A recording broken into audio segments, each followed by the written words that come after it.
दिक्कत है? नहीं, उनकी पूरी तहरीक का स्लोगन है आजादी का मतलब क्या, ला इलाहा इल्लल्लाह। पाकिस्तान से रिश्ता क्या, ला इलाहा इल्लल्लाह। This is the content of that movement. ये एक जिहाद है। वो साफ कहते हैं, जब वो खुद को मुजाहिदीन कहते हैं तो मुजाहिदीन का मतलब ही वो है, the warrior who is fighting a jihad. मुजाहिद, the one who is fighting a जिहाद।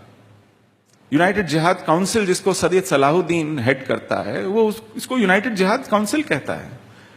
आप सैयद अली शाह गिलानी के बयान पढ़िए, वो कहता है even if you pave our roads with gold.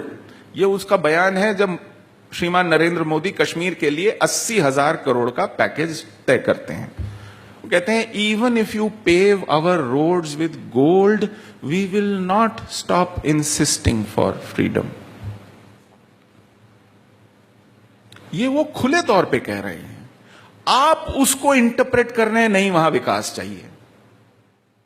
उनके हाथ में पत्थर है, हमने लैपटॉप देने हैं। आप लैपटॉप दीजिए, वो उसमें से बम बनाने की विधि डाउनलोड करेंगे, आपको आईईडी से उड़ाएंगे। आप कह रहे हैं कि हम आपके यहां सड़कें बनाएंगे, आपके यहां पावर स्टेशन बनाएंगे, आपके यहां आईआईटीज बनाएंगे, आपका आईआईएम्स बनाएंगे। वो कह रहे हैं भैया हम पढ़ के आते हैं अमेरिका से, इंग्लैंड से, आप क्या बात कर रहे हो? हमारे पास कमी है क्या?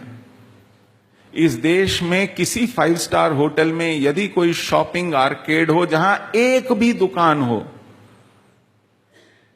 तो वो आपको किसी कश्मीरी मुसलमान की पाएगी, जहां वो कारपेट और शॉल्स और अखरोट का काम बेचता है। पैसे की कमी नहीं है। वहां का औसत इनकम भारत की औसत इनकम का दुगने से ज्यादा है।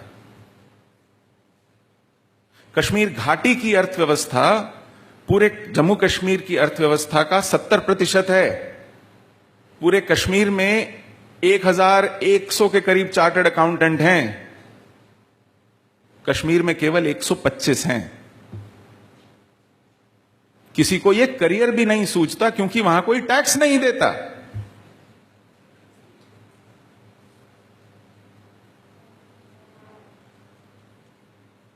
हम पता नहीं किस मुगालते में हैं।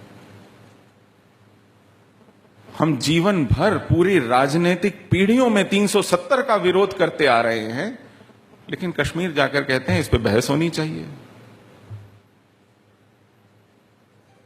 आपके मैनिफेस्टो तो नहीं कहते कि इसमें बहस होनी चाहिए, वो तो कहते हैं इसका निषेध कीजिए। आप 70 साल से बहस ही तो कर रहे हैं।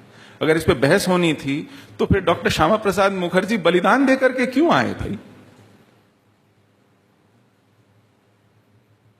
आप हर अभ्यास वर्ग में गुरु दक्षिणा के हर कार्यक्रम से लेकर विजयदशमी के संबोधन तक घुट्टी में घोल के पिलाते हैं हमको।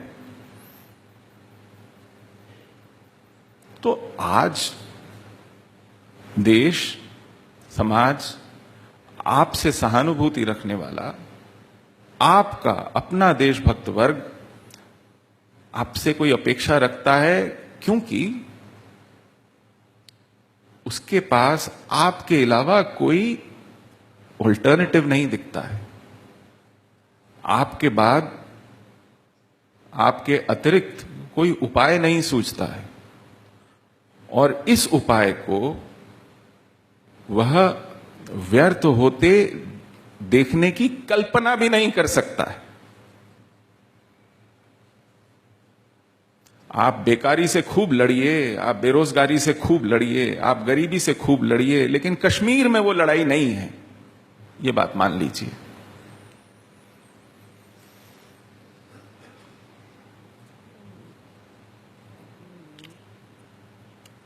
मैं यहीं समाप्त करता हूं, लगता है मैंने बहुत समय ले लिया है। यदि आपके कुछ प्रश्न हो, मैं पूरा प्रयास करूंगा कि उसका जवाब दे सकूं। धन्यवाद।